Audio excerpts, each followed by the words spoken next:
Hi hello welcome to 6 TV. శాసనసభ ఎన్నికల వరకు తెలంగాణ రాష్ట్రంలో బీఆర్ఎస్ పార్టీ ఒక వెలుగు వెలికింది. కానీ ఎన్నికల్లో ఫలితాలు తారుమారు అవ్వడంతో ఆ పార్టీలో పరిస్థితులు కూడా తలకిందులవుతున్నాయి. లోక్సభ ఎన్నికల్లో పోటీ చేసేందుకు వెనకాడుతున్నారని హుజూర్ నగర్ బీఆర్ఎస్ మాజీ ఎమ్మెల్యే శానంపూడి సైదిరెడ్డి అంటున్నారు. తన అనుచరులతో ఆయన మాట్లాడిన ఓ ఆడియో కాల్ ప్రస్తుతం నెట్టింట విపరీతంగా వైరల్ అవుతుంది.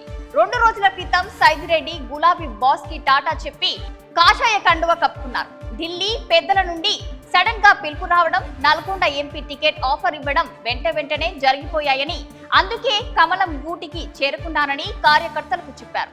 అయితే ముందుగా మీకు ఒక మాట అయినా చెప్పకుండా పార్టీ మారినందుకు క్షమించాలని కోరారు. కార్యకర్తలంతా మునుపటి మాదిరిగానే తన వెంట నడవాలని టెలికాన్ఫరెన్స్ లో మాట్లాడుతూ సైదిరెడ్డి కోరారు. మరో 2-3 రోజుల్లో అనుచరులను, కార్యకర్తలను, అభిమానులను కలుస్తానని చెప్పారు. భవిష్యత్తు కార్యాచరణపై కలిసి కూర్చొని చర్చిద్దామని అన్నారు. ప్రస్తుతం తెలంగాణలో మోడీ గాలి వీస్తుంది. లోక్సభ ఎన్నికల్లో 10 నుంచి 12 ఎంపీ స్థానాలను భారతీయ జనతా పార్టీ కైవసం చేసుకుంటుందని ధీమా వ్యక్తం చేశారు.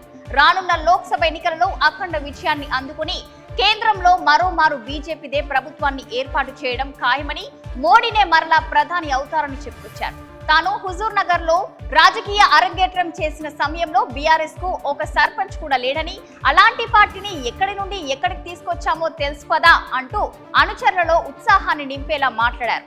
ఇక ముఖ్యమంత్రి రేవంత్ రెడ్డిని దింపాలని కాంగ్రెస్ వాళ్లే అనుకుంటున్నారని, ఆ వ్యతిరేక బ్యాచ్ కు బీఆర్ఎస్ నేతలే మద్దతు ఇస్తారని, ఈ కుట్రలు కుతంత్రాలు మనకు అవసరమా అంటూ అనుచరులను బుజ్జగించే ప్రయత్నం చేశారు సైదిరెడ్డి. మరిన్ని లేటెస్ట్ అప్డేట్స్ కోసం చూస్తూనే ఉండండి 6 టీవీ.